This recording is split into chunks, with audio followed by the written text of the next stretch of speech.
একান্নটা শাড়ি পেয়েছিল মেয়েটা। অষ্টমঙ্গলায় ফিরে এসে আরো 6টা।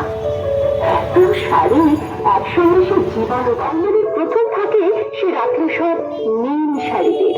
হালকা মেঘের থেকে জড়িয়ে ধরে সে বলল, তুই আমার আকাশ।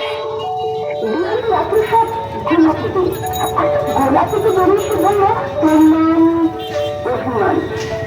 তৃতীয় থাকে তিনটি ময়ূর, যেন তিনদিক থেকে ছুটে আসা সুখ। তেজপাতা রঙের শাড়িটা তার নাম দিল বিষাদ। সারা বছর সে শুধু শাড়ি উপহার পেল। এত শাড়ি সে কি করে এক জীবনে পড়বে?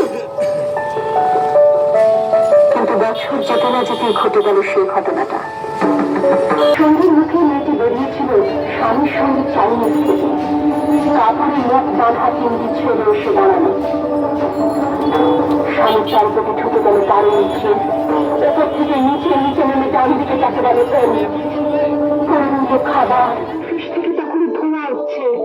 ওর নাম রাজনীতি বলেছিল পাড়ার লোকেরা। বিয়েতে 51টা শাড়ি পেয়েছিল মেয়েটা। অষ্টমঙ্গলায় ফিরে এসে আরো 6টা।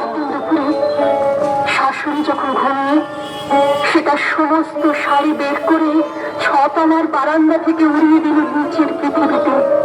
শাশুড়ি পরিয়ে দিয়েছেন তাকে সাদা থান। 19 বছরের একটা মেয়ে সে একা।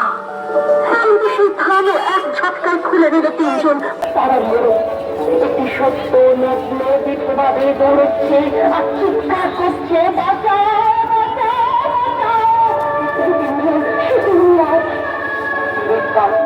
পাড়ার লোকেরা। বিয়েতে 51টা শাড়ি পেয়েছিল মেয়েটা। অষ্টমঙ্গলায় ফিরে এসে আরো 6টা। বিয়েতে 51টা শাড়ি পেয়েছিল মেয়েটা।